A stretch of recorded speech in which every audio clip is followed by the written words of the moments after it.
How you feel about experiences, bro? You feel like would you rather travel, make experience in today's world, or a lot of people infatuated with jewelry, cars. Would you rather be, you know what I mean? What about you? Would you rather have the experiences, or are you more, give me the cars, the jewelry? Honestly, bro, we all go through some things. Everybody got their own problems. I'm just a gambler. I don't got the answers. I'm just a gambler. Yeah. Anytime like this, I get in my feelings, so I hit the stoop. Yeah, I made a M this week. Yeah, that shit ain't bring no peace. Man, that shit ain't bring no peace. I've been going through some things. I've been drinking drink every day for a week straight. I'm just a gambler, missing out on fun, trying to make these M's. Focus on my craft, trying to make it to the top. I'm just a gambler, sipping drink, help me ease the pain. Nigga hate to lose, since a youth, always been that way, never once changed. Man, I gotta win, gotta go in, put my all into these locks. Lot of sleepless nights, lot of dark days, motivation to the struggle. I can show you how to hustle, cause I got it out the what's good, man? Welcome, Ford Unfiltered, episode 5. Listen, we have a lot to unpack today, man. I'm excited. So many things I want to talk about. Just, my brother. Yo, what's goody? Busy week. We've been busy. Talk to me. What's going on? What's on your mind? Man, I want to keep it on some football shit. Ending the preseason, regular season about to start up. Right. Definitely some firecrackers going on in the league right now. Let's talk about Travis Hunter, bro. You see, I see he got an injury right now. Mm-hmm. Definitely facing some doubts right now. He trying to play wide receiver DB, man. Okay. You think such a demanding role, like, is he going to be able to sustain this season? Honestly, he's not going to be able to sustain playing the whole season, two sides of the ball. Like, he's just not going to be able to, right? Now, it may be, in very, very small reps to start the season. But as far as, to finish the season doing that, if he does, it's going to be extremely impressive. But honestly, bro, I don't see that, right? Because when you put yourself out there on the offensive end, that's a chance of injury. When you put yourself out there on the defensive end, that's double chance of injury. You feel me? And football is a very physical game. Like, let's keep it P. Dude looks like he weighed less than 200 pounds. This is a different beast. This is not college. It's the NFL. You know what I'm saying? So to be able to do that at a high level for a whole season is going to be extremely, extremely hard. I don't see that happening. You can probably see maybe, I'll say 80-20 or 90-10, right? When I say 80-20, meaning that, 80% he's going to play on offense and 20% of his reps might come on defense. And to be honest, that's still kind of high. It might even be 90-10, where 90% on offense and 10% on defense. But as far as 50-50, fam, I don't see that happening, bro. He's going to play more snaps on offense than defense. Absolutely. Trevor Lawrence, they need the weapons on offense for sure. Right. And when I was watching him on that defensive end, it was just like, bro, like you say, he doesn't really have the size. And these NFL players, they're a different beast, bro. I feel like he'd rather make way more of an impact on offense, catching the ball, playing in the slot, making some key plays on that offensive end. So. I agree, too. Also, for his career, bro. He's definitely not going to be able to sustain playing both sides. Yeah, bro. If he want to have a long career, I highly, highly recommend, my boy, stay on offense. Defense is a different beast, but I think they're going to experiment early in the season. But for them to be successful, I don't see him being able to maintain that throughout the whole season. What do you think about the running backs now in the league, man? And obviously it's been a little resurgence the past 10 years. Running backs been kind of dead now, with the Derrick Henrys. Saquon Barkley's out there, the Bijan Robinsons. What do you think was going on right there? Because I think the running back market is starting to come back alive.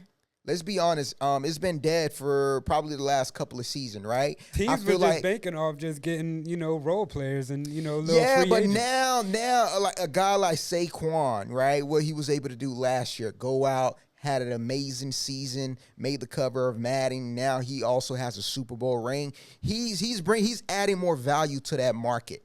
Then when you look at Gibbs in with the Lions, right, and what he's doing, so I think you're seeing a uprise of the running back position. Now, if you would have asked me this a couple seasons ago, I would have told you, yeah, bro, that shit look like it's dying. But right now, with guys like Saquon, guys like Gibbs, McCaffrey, if he can stay healthy with the 49ers, you seeing that market starting to rise back up and more value being added to it. Even a guy like Derrick Henry, like he signed with the Ravens for 1 year, I believe, 1 year, 10 mil or whatever. He had a great season. Great season, right? So guys like Derrick Henry, Saquon, Can't Gibbs, forget about them all-purpose backs too. them all-purpose back, the Alvin Kamara's, you feel me? The dual threats. They can do it all. So I feel like the value from the running back position was being underappreciated. It's starting to be appreciated a little bit more nowadays, especially. And it was crazy because, bro, if you look at it like maybe like 15, 20 years ago, running backs was a big thing. Right. And then I feel like the wide receivers kind of took over. And now, you know what I mean, the running backs is getting some love again. Yeah, so finally getting some love again. again. It's like a circle of life, you know what I mean? I'm happy for them. And, Facts. Now kids will be proud to be running backs again. Right. Facts. Let's talk about the Browns, bro. You think they making a right decision, making Joe Flacco the starting quarterback? I mean, bro, they making Joe Flacco the starting quarterback just because he's a vet. Let's keep it P. If Joe Flacco was, in his first or second season, that wouldn't be the case. He's a vet. He has proven himself, right? You know what you're going to get from Joe Flacco. And also, let's keep it P. He came in last year. He had a great season. For the short time that he was in, he had a great season with the Browns, right? So him being the starting quarterback, I 100% agree with that, right? He's a vet, right? The rookies can learn from him. You don't want to throw a rookie out there to start the season early, bro.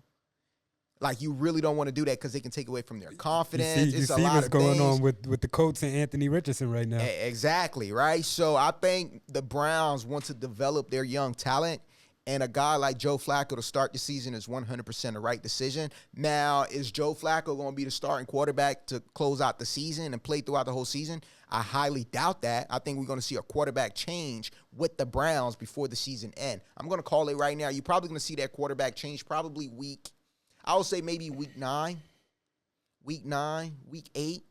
Expect to see a quarterback change. So we'll see what happens.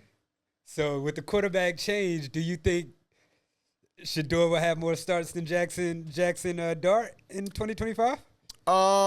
Man, well, Jackson Dart, he's with the Giants, and their starting quarterback is Russell Wilson. It all depends. New York fan base aren't very patient. Let's keep it P. If the Giants start off the season 0-5, 0-6, 0-4, don't be surprised if Dart get a chance to start. I think he has a better chance of starting than Sanders. But he was looking lights out in preseason. Yeah, he was. Touchdowns every game. I mean, like you said, obviously, the veterans, they got the experience, but these young guys is playing, boy. Yeah. And the Browns, too, they like Gabriel, bro. They like Gabriel. So, I see he was throwing some low-key shade throwing some at shades Shador, or whatever. But, he's a competitor, bro. I don't think it's a guarantee that Shador is the number 2. Yeah. Because Shador is not even number 2 on the depth chart. He's number 4. They need to figure it out, though. They need to figure it out. They ain't saying who that backup. They haven't. They need to solidify it. Well, I think we know who is going to be Kenny from the Eagles. Kenny Pickett. Yeah, he's number 2 on the depth chart. The thing about him, ain't he still injured or buddy always injured? But he's going to be good come season, right? It's going to be Flacco. It's going to be Pickett. It's going to be probably Gabriel or Sanders at number 3 or number 4. So the chances of Shador starting over Dart is pretty slim to none. But you never know. I ain't mad at it, man. This quarterback carousel is crazy. It's going to be crazy this year. It is. It's a lot of good matchups. It's going to be a great season. You think Daniel Jones, obviously we was talking about that last time. You see they named him the starting quarterback. Right. You feel like that's a slap in the face to Richardson, man? Well, I said it on the last show we filmed, right? Is it a slap in the face? No, because Daniel Jones, if you look at Daniel Jones, the season he had with the Giants, and you look at Anthony Richardson numbers, as far as the numbers he put up in the games he played, it's very similar, right? It's very similar. The biggest issue with Anthony Richardson has been his IQ. Is he going to be able to make the right reads? Is he going to be able to, call the right audibles to switch plays if you see a certain defense, right? So with Anthony Richardson, it hasn't been the talent as far as his physical abilities. It's really been boiled down to execution. Can he execute how the coaching staff want him to go out and execute? When I watched Anthony Richardson last year, bro, he threw a pick in an end zone on one drive. Just bad, costly turnovers, right?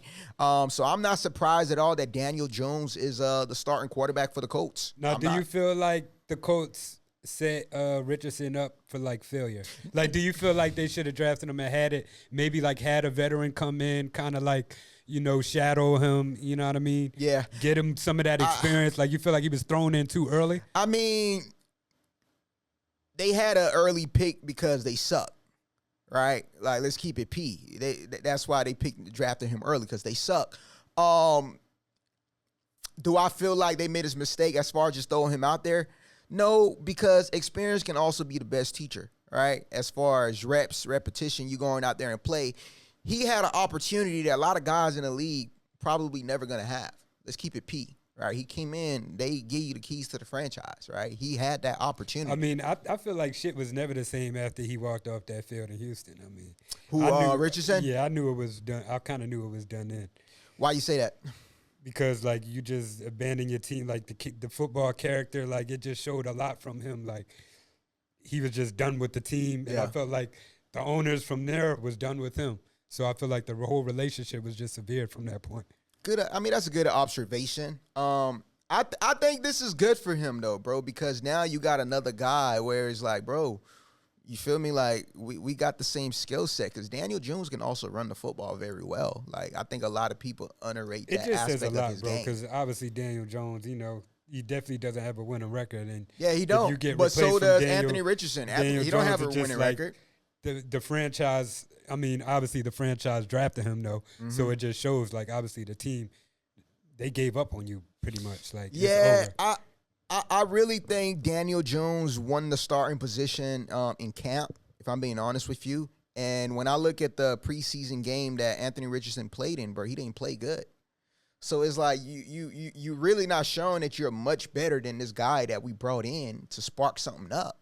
You know what I'm saying? Like, that's how I'm looking at it, bro, because I look at the eye test. What are you doing on the field? Yeah. And when I watch games, bro, and I see what he's doing on the field, he doesn't deserve to start. Yeah, he definitely doesn't make the greatest choices, bro. Like you said, he'll throw a pick right on the goal line, and it's like, bro, what are you doing? It's like, exactly, bro. But then he'll make a 10, 15-yard run, running people over, and it's just like, bro, what's going on? Do you feel like him later on in his career, like he's one of those quarterbacks that just needs, some time? Do you feel like later on in his career he's going to grow into that player? I mean, it can possibly happen. I think he got to be in the right situation, in the right system. He's definitely out of you feel me? It may not be, with the Colts. It could be with someone else, another team. But it can 100% happen. Let's keep it P. Look at Sam Darnold. Perfect example. Sam Darnold, who? This motherfucker went to the Vikings. He turned into a freaking Pro Bowler. Yeah. Got a huge contract. Now he with the Seahawks. You feel me? So you can turn your career around completely. It's all about the organization that you're with. What does their player development system look like? Does the coaching staff believe in you? Do you have an offensive coordinator that's, trusts you? You feel me? All of those things plays a factor. So if he can go to the right system, 100%. Speaking of the Vikings, I seen a report out there they trying to pick up Terry McLaurin. You think Jay McDaniels going to be able to get it done without that boy, man? Can he get it done without him? I think, yeah. It's a lot of weight on the shoulder. Yeah, I think he can. But are they going to get rid of him? I don't think that's going to happen. Has it been official? No. Yeah. His contract off, and then he kind of played like a Micah, kind of like, I want to trade. They gonna re-sign him. They gonna re-sign him. I mean, I feel like they have no choice. Yeah. You ain't heard about the Commanders in 10, 15 years, and now they finally make a playoff run. Yeah. And obviously he was a big part of huge that. Part. They're gonna like, pay him, bro. You finally here, bro. Pay that man. They're gonna pay him. I'm pretty sure. Pretty confident they're gonna pay him. You think Joe Burrow or Jay McDaniels, he feels like has bigger expectations for this season? Great question. I think the expectations is a lot higher for Joe Burrow. 100%, right? Because if you look at the front office, they invested a lot of money in free agency, right? Jamar Chase, T. Higgins, That's Joe what he wanted. Burrow. They got him what he wanted, right? On the offensive end, this team can score with the best. Their issue is the defense, right? So horrible, bro. It's so horrible. And why I don't understand why they don't make. They doing all these plays on offense. Why are they not making no plays on the defensive side, bro? Expectations is definitely more for Joe Burrow because he's taken that team to the Super Bowl before. And once you've been to the Super Bowl, every year is going to be Super Bowl or bust. Mm-hmm. It's that simple, right? So 1,000% Joe Burrow. Now they expecting Joe Burrow to play Superman and have these perfect season when you know the defense is crazy. What's your expectations for Cincy this season, bro? Talk to me. How many games you see them winning this season? Honestly, I think they're gonna be a little bit, probably a game over 500. Right. I don't think they're gonna, it's gonna be anything crazy. I think it's gonna be just like last season, where the expectations were really high, but they finished middle of the pack. Right. Can they make the playoffs? I think they can possibly make the playoff. I see I'll give you a record 10-7. 10-7. So pretty much the normal for them. Yeah. 10-7. Cause bro, like football is the ultimate team sport. You could play great offense. You got to be able to stop the other team from scoring.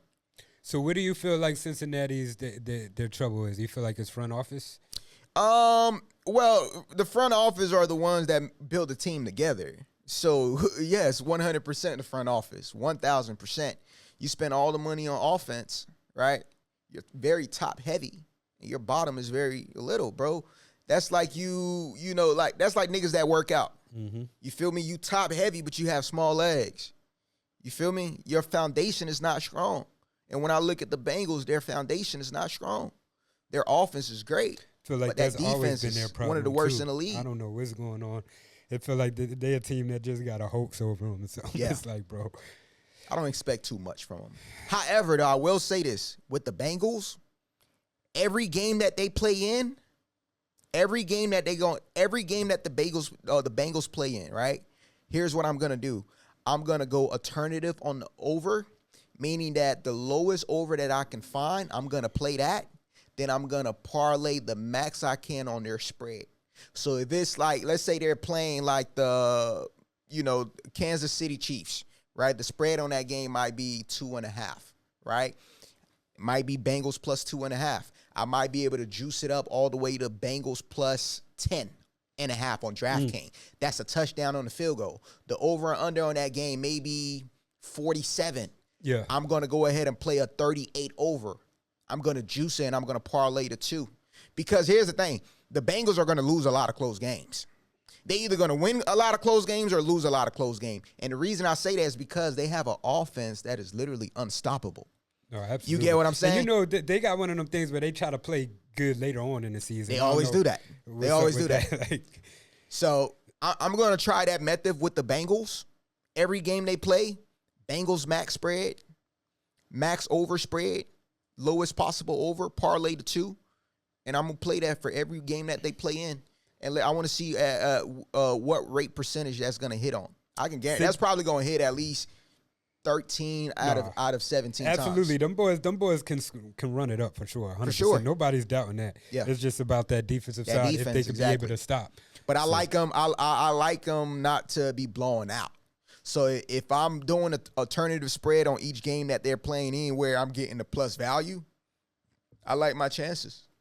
Since you're giving us some of that free game on the betting side, okay, what are some of the lines to watch out for this NFL season? Talk to me. Oh, man, NFL is one of my favorite sports because I also like to look at the line, right? It's a psychological aspect when it comes to looking at NFL lines, right? A lot of people might see a line like plus 7.5. They be like, oh, snap, my team is playing, the line is plus 7.5. My nigga, plus 7.5, that's a 2-score game, right? That line is plus 7.5 for a reason. That 0.5, that it hits you every time. Is going, you feel me? That 0.5 motherfucker, right? It's there for a reason. Another line, right? Oh, you might see 3.5. You like, oh man, they should definitely blow them out. -3.5. Listen, it's 3.5 for a reason. Play the juice. Buy that point. Give yourself the safety net. Don't be greedy. I know you want the double money. Don't play that -3.5. Buy the juice. Play that -2.5. Don't play that -7.5. Buy the juice. Play that -6.5. Because your ass going to be pissed off when they win the game by a touchdown, your 0.5 don't cover. Your ass is going to be pissed off when your team win the game by a field goal, but that 0.5 don't cover because you decided you wanted to play -3.5 because you wanted double money. Yeah. Now you done fucked up your bankroll. So you got to be careful with those spreads, those -3.5, those -7.5, those -10.5. When you looking at NFL on the spreads, you want to think about how many possession score is this spread. A -2.5 is a one possession score. A -3.5, my nigga, that's like a touchdown or 2 field goals. You dig what I'm saying? That's a 2 possession score. They know something when they put in. I'm telling that you. -3.5. So pay attention to that. That's one of my biggest advice when it comes to betting NFL this season. Keep that safety net, y'all boys. Y'all Of heard course. it here first. Let's talk about the Ravens, man. Lamar. Talk to me. I know you got that bag on winning Super Bowl. Lamar. You think they're gonna run away with the AFC North? Got Cleveland, Pittsburgh, Cincy. Just talked about. Is it going to be a runaway? You think they're gonna run away with it? Man, that Ravens team is good, bro. As we just talked about, we ain't worried about the Bengals. So it's either between, When I look not really worried about the Browns when I either. look at Pittsburgh, bro, they added Aaron Rodgers. Fam, I'm not sold on Aaron Rodgers and DK Metcalf. Like I'm not overly sold on that quarterback receiver combo. You dig what I'm saying? I feel like they don't really have much more, but besides DK, they don't have much so more. Like, I want to see how that works out. But. So when I look at the Ravens should 100% win their division. 100%. Is it going to be a blowout? You never know, bro. Because every year, bro, teams can surprise you, fam. Teams can surprise you. That's just how the NFL is. But they should 100% win their division. I like the Ravens. Lamar is due for a Super Bowl. Boy, he's due for. He's one of them guys. He's due for a Super Bowl. Every year we're gonna be like, when is Lamar gonna do it? He's due for a Super Bowl. Ravens wasting his prime years. I mean, I wouldn't say it's the Ravens. They've given him the talent. They just I'm not going to put that on the Ravens front office. I'm not going to be biased. I fuck with Lamar, right? But they've lost some games in the playoffs because of Lamar. Don't forget that drop pass. Right. Mark Andrews, right? So I think the Ravens have, put the tools and resources around Lamar for him to be successful. At this point, it just boils down to Lamar and, his tight ends catching the fucking ball. It's that simple.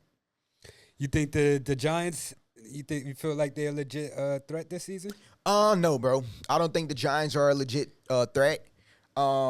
They got Russell Wilson. I'm not one of them guys that drink the Russell Wilson Kool-Aid, fam. I've seen too many examples of this guy. He's not the same player that he once was. Let Russ cook. He will literally throw your ass out the game.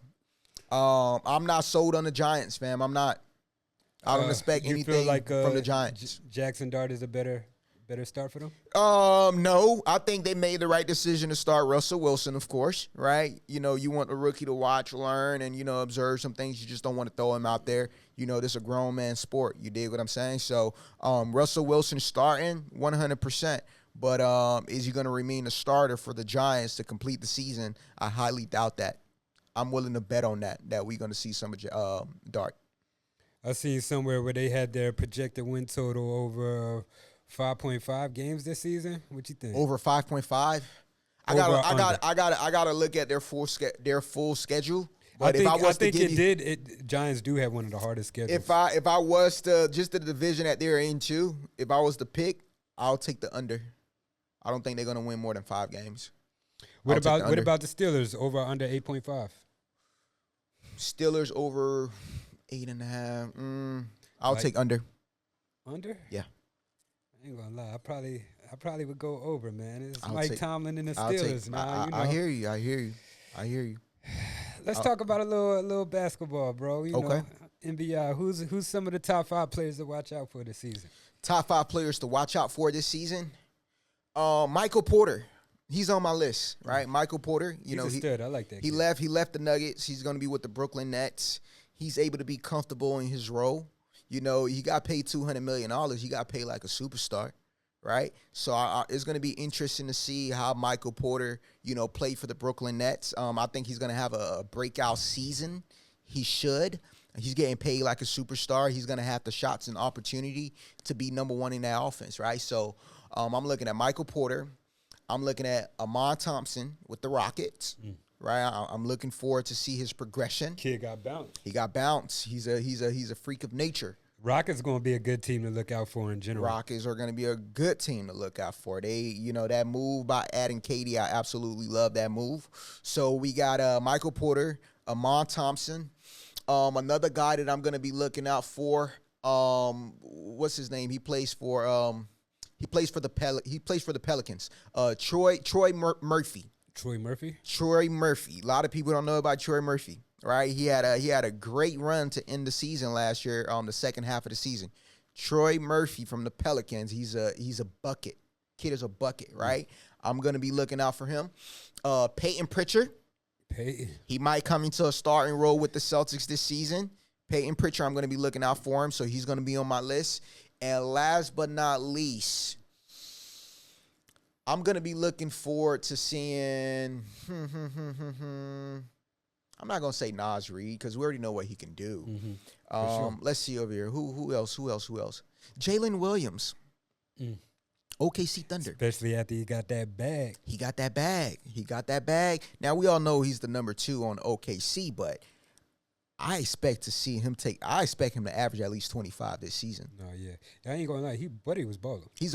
He had a chance to win Finals MVP. He did it. You see what he could do. Yeah, you see what he can do. I mean, he showed that he can be a number 1. Oh, absolutely. At another team. On another team. He showed he can be a number 1 on another team, 100%.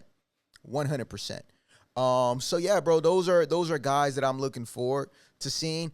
Also, I want to add another one, Ben Charo.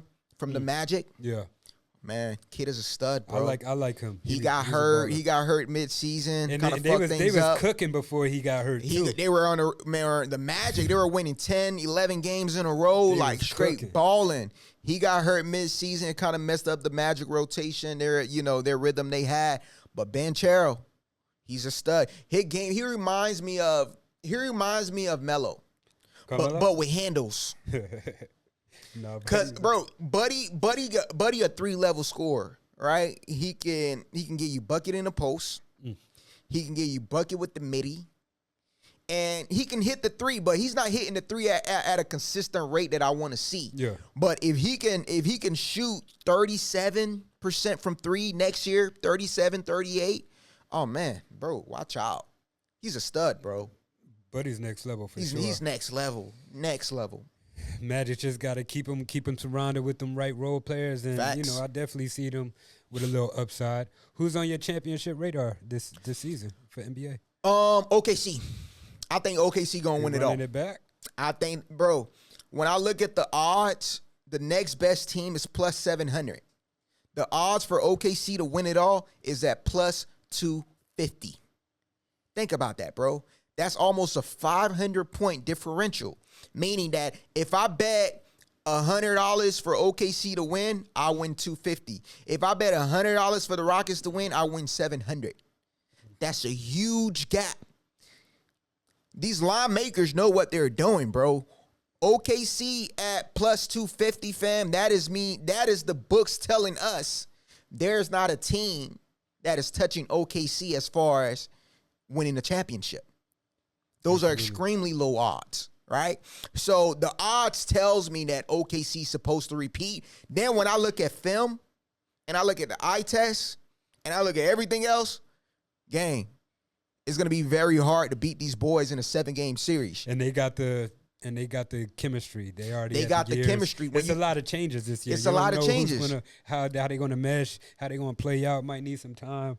So, I feel like them boys are going to run through it as well, but yeah, it's going to be fun to see because, like I said, it's a lot of changes out there. I want to see how Houston, I want to see how the Mavericks come out.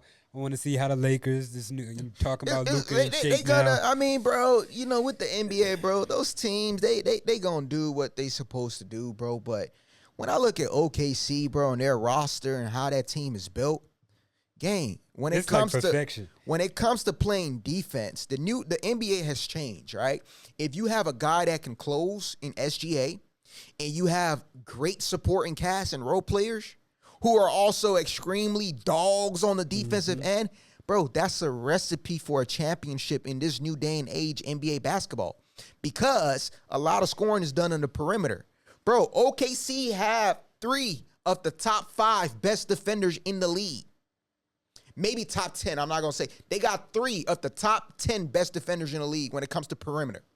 They got Dart, they got Caruso, and you can add Jalen Williams or SGA in there as far as for the third. Then they got dogs. They got Wallace that's coming off the bench, who's also a dog. Bro, that team is built to win championships. In this new day and age basketball. Then they got a 7-footer in Holmgren, right? So when I look at around the league, fam, when I look at a team like the Warriors, bro, OKC will beat the shit out the Warriors, fam. Just their perimeter defense is just so superior. The only team that can possibly beat OKC was the Nuggets. And the only reason why I say the Nuggets, because they got the best player in basketball in Jokic. And he just so happened to manage to take the Nuggets to take OKC to a 7-game series with the roster he had. Right? So for anybody to top off OKC, I think it's the Nuggets. Listen, the Rockets, great, fam. They got rid of Dylan Brooks. That's their identity. Say whatever you want. When I look at the Rockets, what's their identity? He was the dog. He was the dog. You got rid of Jalen Green, rightfully so, and you got rid of Dylan Brooks, who was your identity. You add KD, yeah, you're going to get the scoring, but if they run into a dog like OKC, fam, Fred VanVleet, I don't think he can handle that defense. Fred VanVleet, guarded by Caruso. Older players Come too, on, bro. Like they older, they older, bro. So OKC running boys out the gym. They got these boys trying to get in shape for off season. It's like, yeah, bro. They trying to do a lot to keep up with these boys. Yeah, bro. So yeah, I don't see nobody beating OKC. I think they're gonna repeat 100. Let's talk about some live betting, bro. Some live betting strategies, bro. Yeah. When do you feel like you should strike, and when to sit out when you live bet? Okay, I'm gonna give you some tips, right? So when it comes to live betting, you want to be very strategic when you're live betting, and also too, the sport that you're live betting on matters. It matters. Now you may be like, "Why for it? It's just a live bet." Well, guess what? When you're betting basketball is a game that's very back and forth. So when you're live betting, the spread is going to move up very fast, back and forth. Then also, too, basketball is a game of runs. So when you're live betting on basketball, you want to live bet during a run. So if you're live betting NBA basketball, the best time to live bet NBA basketball is when a run is taking place or a run is about to end. Meaning that, okay, you can smell that this team is about to go on a 15-2 run.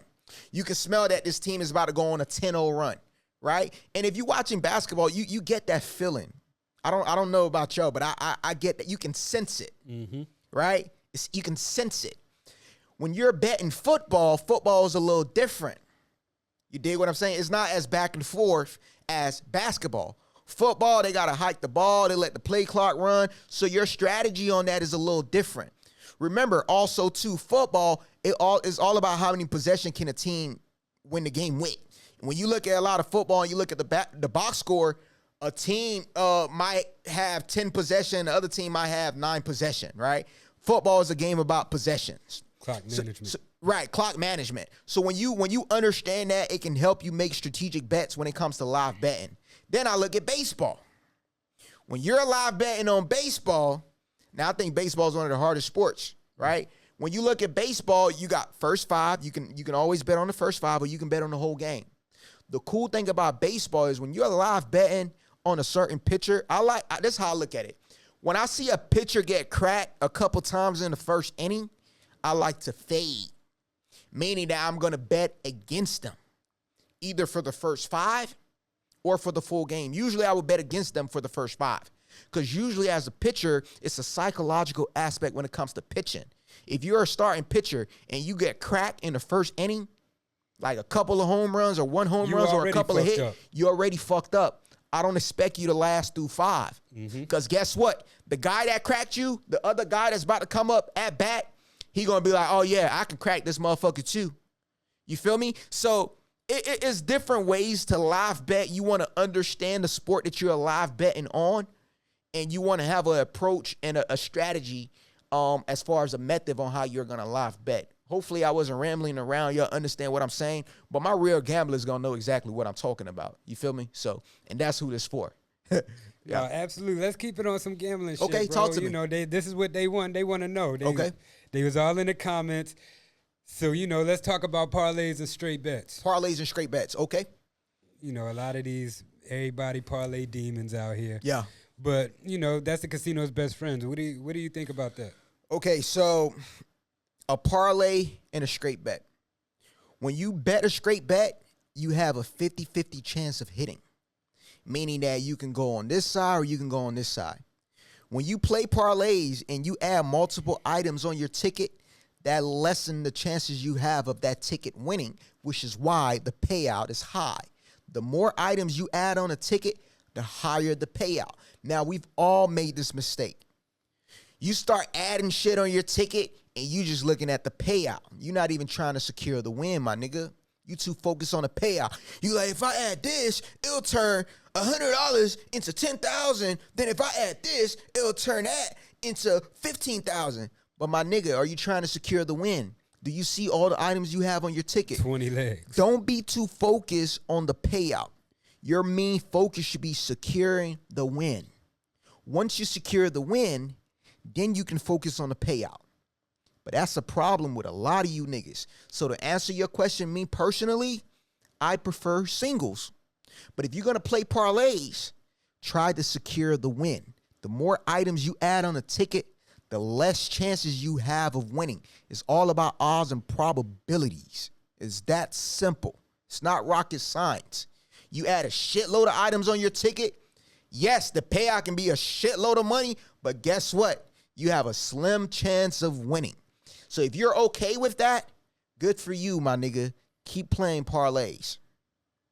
If that's how you like to gamble. Me personally, I like my money.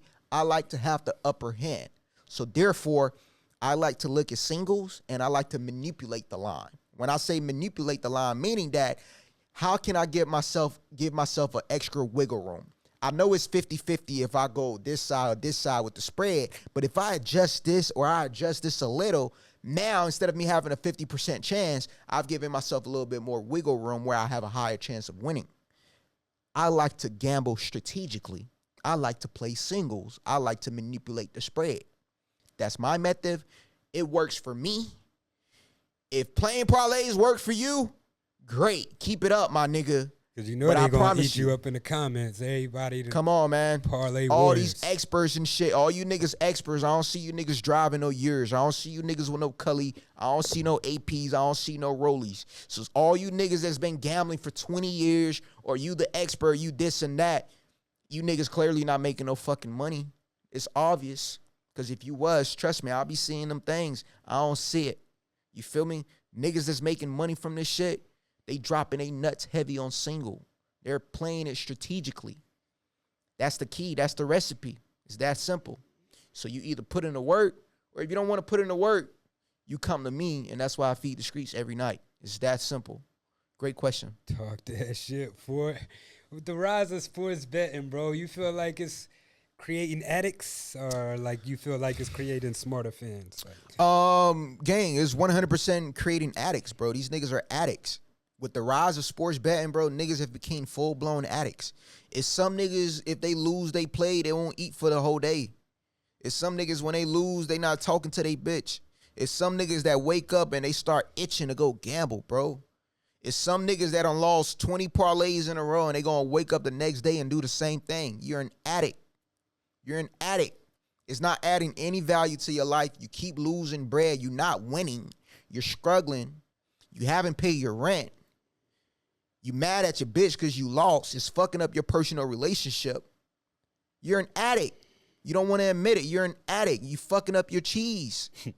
So the rise of sports betting in America, it hasn't created smarter fans. It created more addicts. No. More addicts. That's why you see that 1-800 hotline. That's why you see that shit. Because if these niggas were smart, they'll be betting singles. You don't never see that advertised. Of course you don't. Why you think ESPN don't tell you to play a single? Why? Come on, common sense. Once again, these niggas are addicts. And they're now not you smart. got these content creators and everybody doing ads, and he got to pick, and he got to pick 4-5 legs. Everybody, come on. It's bad, bro. Niggas is giving you. I seen a nigga say he had the lock of the century. I seen a nigga market that he had lock of the century. You know how diabolical that is to say you have lock of the century every fucking day? Do niggas even know what a century is? A century is 100 years. These niggas wake up every day and sell that they have lock of the century. And you know what? It's a lot of idiots out there that's gonna fall for it. Bro, this shit is It's bro, nasty I be work. scrolling on my phone, Gang, it's bro. nasty and work. It's nothing but sports betting ads. These niggas popping up, hopping out rental cars and showing these fake ass slips and shit, bro. It's disgusting. It's gotten bad, bro. It's nasty works, bro. It's nasty works, bro. And that's why, bro, I see all the weird shit that happen in this industry, bro. And I just stay to myself, bro, because I can't get jiggy with that shit, bro. That shit, it's cringe. It's very cringe. You feel like it's a such thing as too good to be true when it comes to a line on a game? Oh, man. So is there a such thing as too good to be true when it comes to a line? 100%. 100%. Let me give you an example. Let's say you have the Dodgers. Let's say you got the Dodgers and you got the Cardinals. The Dodgers and the Cardinals are playing. And you see Dodgers minus 120. You like, oh my God, Dodgers minus 120, close to double money. Now, mind you, if you bet baseball, you know the Dodgers are fucking minus 200 or more every fucking night. So this one time you see Dodgers at minus 120. You're like, oh my God, Dodgers minus 120. You see 80% public money on the Dodgers. My nigga, those are lines that can be too good to be true. That line is minus 120 for a fucking reason. I don't care who's pitching. I don't give a fuck about any of that. The line is going to tell you the full story. When you see that shit, Dodgers minus 120, is that for a reason? Pay attention. Shit ain't That's adding what up. we call too good to be true. Shit is not adding up. Another one, NBA basketball, when you see an over and under at 250, you like, oh my gosh, 250 points? That's a lot of points. They never going to hit that. I'm going to bet the under. My nigga, that over is at 250 for a reason. That's a line that can be too good to be true. Be careful. Those are just some of the examples. So yes, bro, because these line makers and these bookmakers, these spread makers, they know what they're doing, bro. They know how to make a line where when the general public see it psychologically, they're going to be like, they think they're getting a great value. Yes, there are lines that are too good to be true. If it's too good to be true, 9 times out of 10, it is. It's going to be Don't a touch donation it, to the books. a donation. Don't touch it, or if you're going to touch it, fade it. That simple. You're going to win way more if you do that. I promise you. Cash money on. You heard it here first, man. If y'all got any questions, just tap into the exclusive. He got you. Let's switch it up, bro. Let's talk on some music shit, bro. Okay. You know, Diary of a Gambler 2. Diary of a coming out Gambler 2. soon. Yes, sir. You feel like dropping music weekly? You feel like, you know, in today's time, you feel like it's helping these artists, or is it hurting them? I in the think long run? I think it's helping, bro. I think the more music you put out, the Just more keep flooding the algorithm. you gotta flood it, bro. You gotta flood the algorithm, bro. I think the more music you put out, the better. Unless, bro, you a nigga like YoungBoy or Future or Drake or Cardi, like those are niggas that can get away with that. If you coming up, gang, you gotta put out music, fam. This is not the early 2000s. This is not the mid 2000s. Like, niggas are putting in work every day. So you as an artist, if you coming up, you not putting out music and you just sitting on it, what are you doing? So you don't feel like it could burn your brand out? Absolutely not, bro, because at the end of the day, you putting out music. And the thing about music is there's going to be people that's going to be able to relate to it. And it's going to make them fuck with you even more. You might gain 1 fan. You might gain 2 fans from certain things. You got to put out music, bro. I get what you're saying as far as wanting to burn out your brand. But, bro, we're living in a day and age where you have to put out content. You have to. You're not Jay-Z. Niggas think they Jay-Z and shit. It's like, nigga, you got 3 niggas listening to your shit. You think you Jay-Z and you keep saying you gonna drop, and you never drop. Like, bro, niggas 100%. is not waiting, fam. I believe you. I'm with you Like, 100%. You got to build that fan base, Niggas bro. is not Jay-Z. Niggas is not Kendrick. If you not that, bro, put out your music, bro. You feel me? Put out your music. Keep flooding, y'all boys. Keep flooding. You feel like music videos, are they worth it in the TikTok era when everybody's just Is happy it with worth a 15-second it? clip? I think it is for your catalog because you're gonna have true fans that really appreciate that. I get it where you want to shy away from it because, you know, like you said, like the TikTok, niggas literally posting their whole music video on Instagram and TikTok. Like, I get it, right? But I think, you know, to add to your catalog and to really give back to your true fans that really fuck with you, I think that's one of the parts of being an artist, right? I think that's one of the cool part when you're able to not only put out the music, but you can put out a story with a visual along with it. That's the whole that's the whole cool things about being an artist, bro. Like, all of those things matter if you ask me. So, yes, I think you should definitely put out videos, too, if you can, 100%. Let's talk about the lack of videos because now you see music videos, they're not even like how they used to be back in the day. It's not like the old days, yeah. They used to have, you know, themes and actual video treatments and stuff like that. Now it's just more running games. And, you know, people pull out, you know, you got 100 people in the back with guns pointing at the cameraman or something like that. So it's like they don't even make it like worth it. Like, you want to watch the video. Like if it's telling a story. Yeah, exactly. Like, they used to tell stories. You used to had a BT top 10 and, you know, you looking at these videos and be like, damn, them shits was like movies, like short films at a point in time. And now it's like. Yeah, I mean, you don't see that no more. And I'm pretty sure the budgets for those videos back then was pretty high. But nowadays, I feel like, bro, I agree with what you're saying. If you want to make a 5 video, bro, you got ChatGPT. It can literally write you a whole video treatment. Literally. Tell ChatGPT the song that you have, what the song is about. It can literally write you a treatment. You can literally have a treatment if you want your music video to be, you know, something that tells a story. So I think it just simply boils down to the run and gun is easy, of course, right? But that true artistry when it comes to telling story with your visual in your music, I agree it is missing. It's not as popular. Now everybody just want to show the lifestyle. You know what I'm saying? So, but also to the type of genre you're in, you might see that because other genre could be opposite, right? Where it actually tells a story. So it all depends on the type of music you're used to listening to and the type of visuals that you're used to seeing. No, absolutely. I seen in a post where Baby Chief Do It. I don't know if you've seen it. He was talking about actually using ChatGPT to kind of help him write his lyrics. Oh, yeah. That shit raw. Do you feel like that should be like embraced or like banned from the I mean, who's going to ban it? Who's going to ban ChatGPT? You either embrace the shit or you get left behind. It's that simple, bro.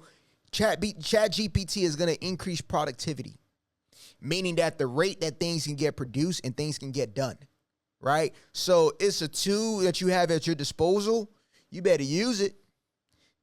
That's like asking a nigga is like, yo, should I drive or should I ride a bike? Well, you got a car, right? That's a tool. Use that too. You're going to get from point A to point B fast, or you can ride a bike. ChatGPT. All right, guess what? You can go over that contract on your own, or you can download that shit, put it in ChatGPT, it can give you a summary in seconds. What are you doing? You have tools and technology. Anybody could be a rapper now with ChatGPT. Literally. Literally.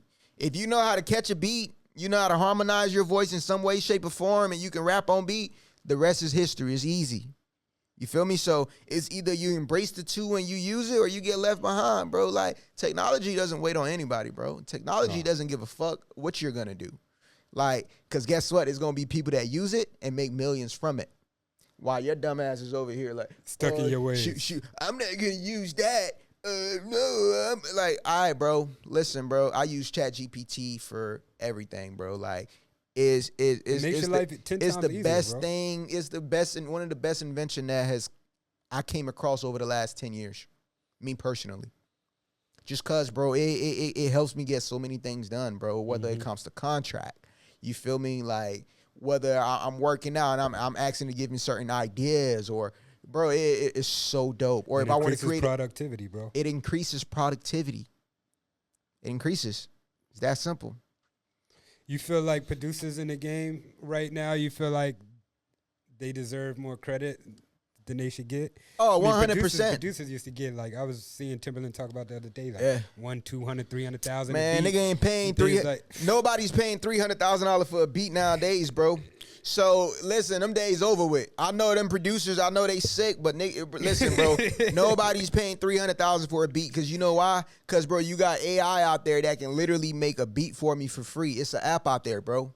I can play a beat and I can tell AI, hey, make me a beat that's similar to this beat, but I want you to tweak this and that, and it can make me a beat right there.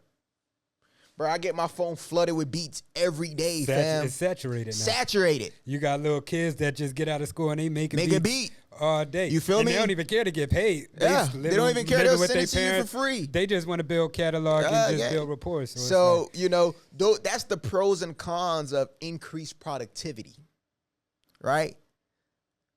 The pros, shit gonna be a lot. It's gonna be a lot of shit out there, and shit is gonna be cheap. Mm-hmm. So if I'm a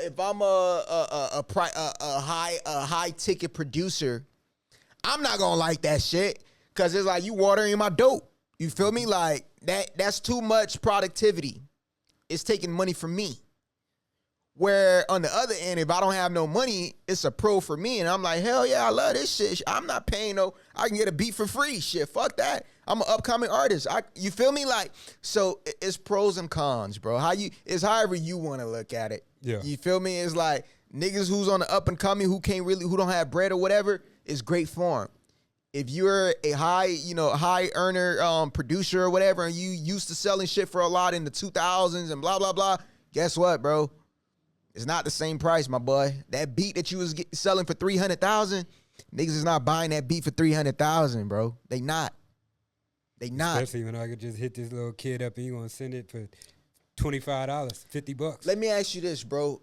Nowadays, bro, when you hear a song and you fuck with it, niggas are not like, who made this beat? I'm keeping it P, fam. Mm-hmm. Just because of the simple fact that it's so many fucking beats out there. You feel me? That dope has gotten watered down. Yeah. And now, damn near, it's like, you'll hear the same beats. It's like, bro, everything starts sounding the same. Starts sounding the same because is it just one producer in this motherfucker? Like, what's going on? Bro, we did a track, bro. I think, we did a track on No Therapy, but I think it had like 4 producers on there. Yeah. Like real shit. Wow. They had 4 producers. I was like, damn, it took 4 niggas to make this beat. What the fuck? One nigga on hi-hat, one nigga on snare. You know what I'm saying? So yeah, bro, it's pros and cons to that. But if I'm a producer, bro, that was used to making crazy money and selling beats for crazy prices, hell yeah, I'll hate this shit, boy. On God, I would.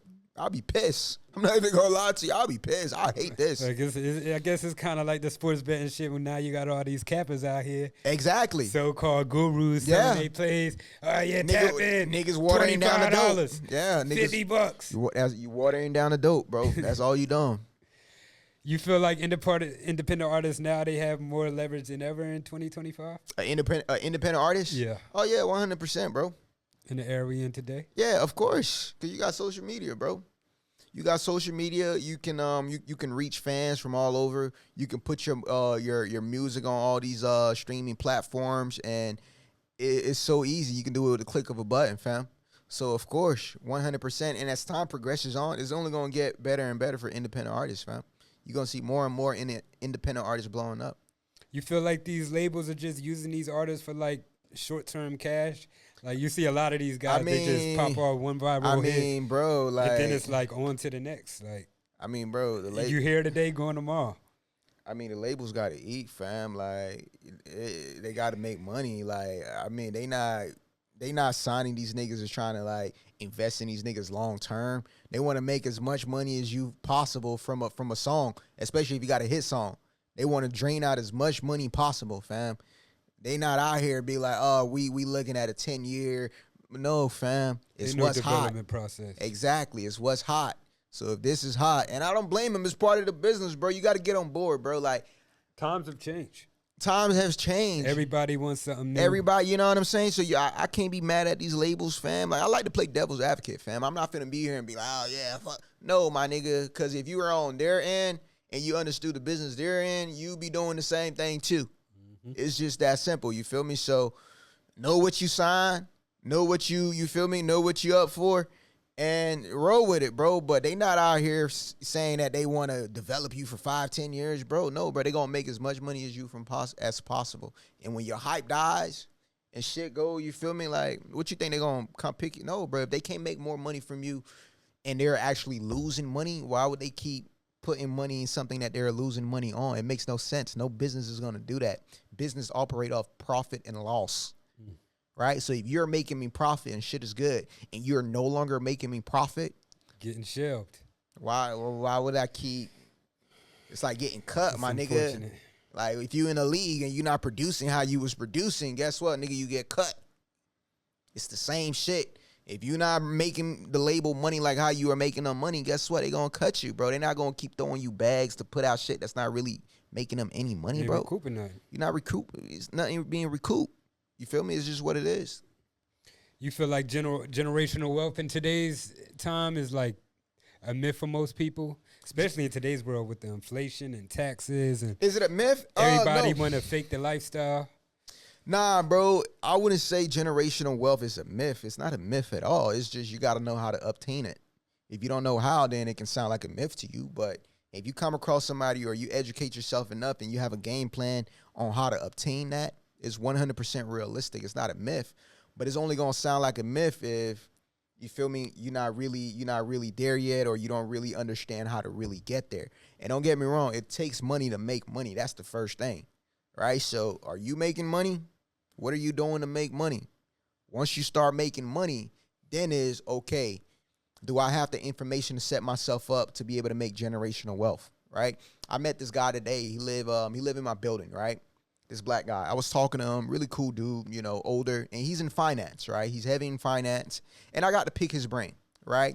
And he was talking about, you know, how he made his money, and he made his money from investing in private equity, right? Now, investing in private equity, that's something that I always wanted to do. Private equity is pretty much being able to invest in a company before it goes public or before it's public, meaning that it's not on the stock market, right? You can't go on Robinhood, Fidelity, and buy it, right? But you're investing on an up-and-coming company on the back end, right? You're like an angel investor. It's private. And me as an investor, you know, y'all know I'm heavy in crypto, other avenues. That's something that I want to dive into, the private equity. But I just never really knew how. So me coming across him and picking his brain and just talking to him, he was able to put me on game with that. You feel me? So I was able to network like that earlier today, and it just opened my mind. I'm like, damn, okay, now it makes sense as far as, you know, okay, now I know how to go about putting my foot and trying to invest in private equity. So, yeah, bro, just information, bro. Information, having cash at your disposal or some type of income. And once you have that income, what information do you know and what can you do to make that, you feel me, create that generational wealth is 100% a real thing. But here's the thing, though. Numbers are going to tell you it's very rare. It's not going to happen often. I mean, when you look in America, bro, it's not a lot of people that are, you know, making over. Bro, I seen this article, right? Seen this article. I think it was a percentage. It was less than 60% of Americans had like, I think 1,000 or 2,000 in their bank account, right? So then I'm like, okay, damn, that's crazy because it takes money to make money, right? Absolutely. So just that off alone, just that alone, that eliminates half of the fucking population from ever being able to think that it's possible, what you just stated, as far as being able to achieve generational wealth, right? Just based off of that statistic. Then you also look at, okay, what percentage of Americans are making, you know, more than, you know, $50,000. And when I look at it, bro, you got the middle class that's making most of that. But when I look at the bottom, bro, it's a lot of people at the bottom that's not coming close to that. So you got that wealth gap. It's a trickle. I don't want to go in a rant, bro, but it's a trickle down effect with everything, bro. When I look at everything, and as far as, somebody thinking like, okay, can I ever make, life-changing generational wealth? They never going to be able to think like that, bro, because when you over here and you don't really have much, you can't think like that, bro. You feel me? So I understand, too. It's hard to think like that, bro. I'm barely making it out, man. So I'm barely able to pay my rent. How the fuck I'm going to be able to, sit over here and think about how I can make money for me? I can't. I'm trying to put food on the table. I'm trying to get my rent paid. You feel me? So for you to start thinking, from the financial standpoint, as far as being able to put money up to invest, you have to be comfortable. If you're not comfortable, meaning that you're not comfortable in life, meaning that you're not comfortable, you got to worry about your bills, you got to worry about how you're going to eat, blah, blah, blah. If those things aren't comfortable in your life, you will never be able to go to the next level when it comes to making real generational money, because you're not going to be able to put up much because you got a aspect of your life that's taking up a lot of your mental. That, you get what I'm saying? 100%. You know what I'm saying? So it's like, things have to be in shape and you have to be there psychologically. So work your ass off, bro. If you need to work 2 jobs, do that. Make sure that your rent is paid. You able to rent, food. Don't live outside of your means. Once you create that comfort, then you can start focusing on other things to really elevate your life. You know what? I was able to pay my rent. I pay this. I got this over here to play with. Okay, I'm proud of myself. Let me put this over here. Yeah. All right, let me do that again next week. Let me do that again next week. Let me do that again next week. That's how you truly create and mold yourself to go to the next level, fam. That's how. But if you're not doing that, bro, you're going to be in a rat race, bro. It's just going to be a repeated cycle. Why do we celebrate spending more money than saving nowadays? Well, the reason why is because when you save, bro, it's not going to be celebrated, because guess what? A lot of people aren't doing that. You look boring. Man, I don't give a fuck about that shit. They're like, damn, he popping bottles. Damn, he just bought a new, oh my gosh, look at that. Those are things that they want, so it excites them. But when you're saving and you're putting shit to the side and you're working out and you're trying to better yourself and you're doing all those things, it's a lot of the general public that's not doing that. And they want to be able to do that. But they're not going to applaud you for it, because psychologically they're going to be like, they don't give a fuck about it. Like, real shit, bro. Like, it's weird. It's backwards. But that's just what it is. That's just what it is. The things that are good for you, bro, people are not going to be for it. Mm-hmm. Like, real shit. That's facts. You feel me? The dumb shit, the shit that they gonna be for, yeah. Like, think about this, bro. Gonna have 1 million views. You get a new job. Oh, congratulations on your new job. I'm starting a business. Crickets. Because them people, bro, they probably wanted to start a business, but they never had the courage to ever even fucking do that. Or they probably did, and it just failed. You feel me? So that's just what it is, bro. You feel me? That's the world we live in, man. I don't know. That's how I see things, fam. From my glasses, that's how I see things, bro. You feel like being consistent is like harder than actually being like gifted, talented? Oh yeah, 100%. You feel me? Talent can only take you so far. Consistency is gonna take you to where you need to go every single time. Every single time. Consistency. You feel me? Talent can only take you so far. How many stories you hear? Oh, man, he was so talented. Oh, my gosh, he was so talented.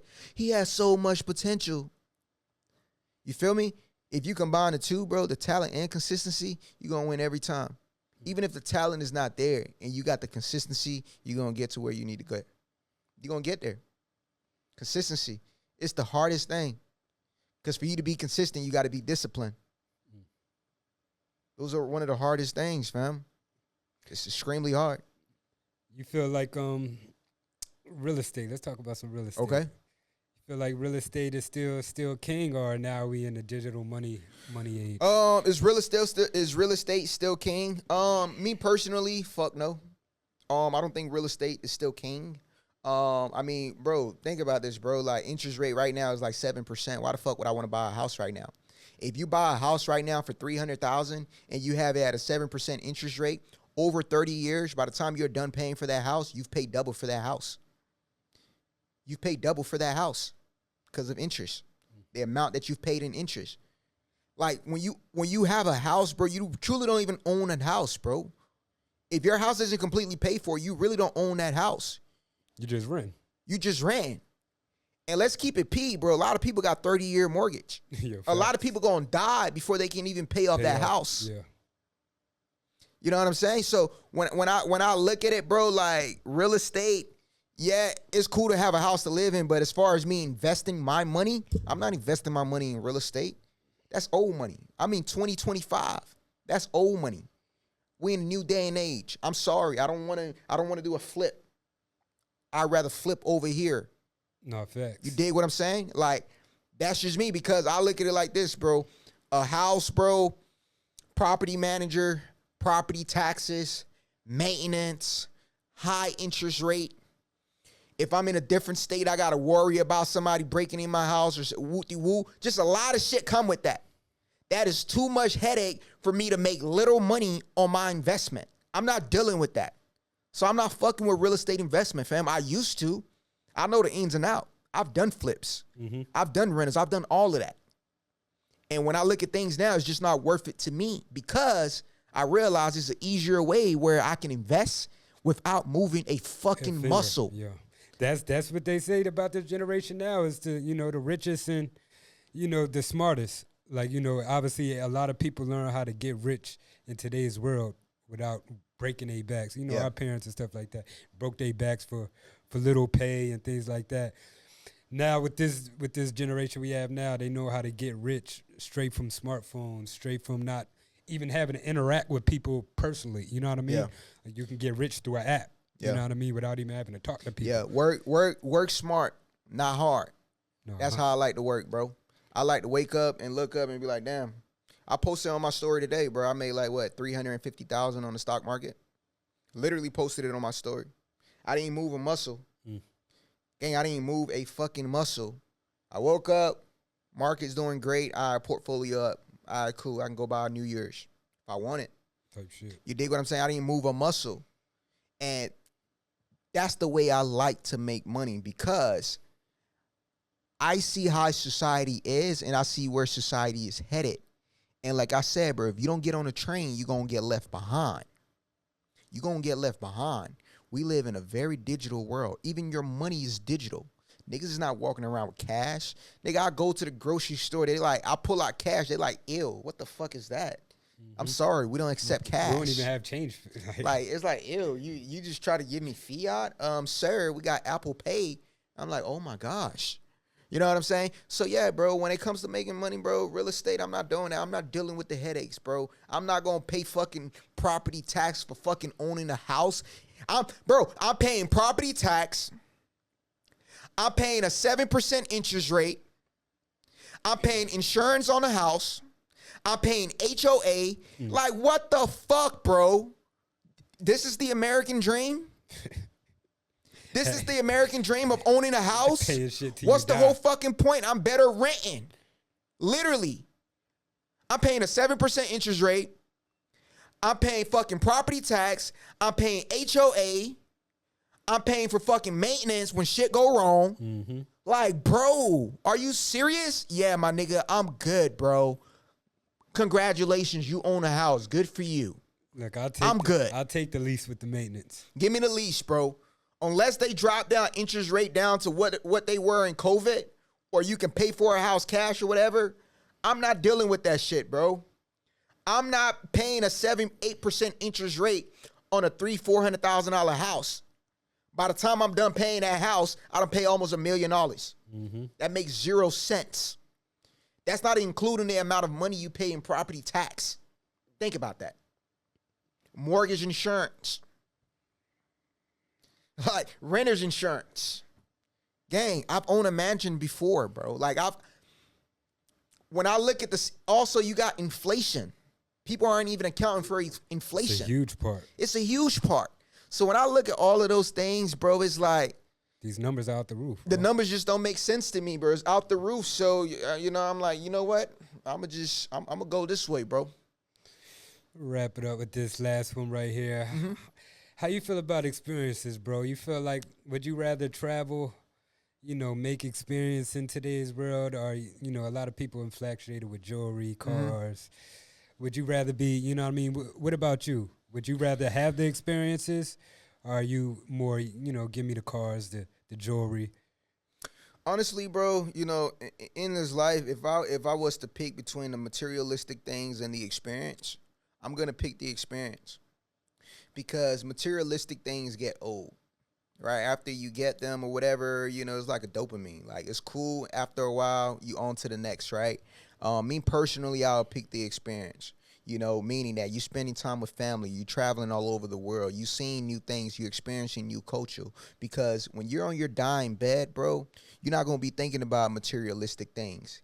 One of the most valuable things you're going to have as you continue to age is going to be your memories and the experience you have. That's what life is all about. So me personally, I'd rather pick experience than the materialistic things. That's here, bro. You heard it here first. Another episode of Fort. Hey, man, I appreciate everyone tuning in to Fort Unfiltered. Do me a favor, man. If you like this video, simply like this video for us. It's going to help out the algorithm. I appreciate everyone supporting us. And if you want to come on the show, we're going to add the information below. Hit us up. Top 2, not number 2, man. We out. Peace.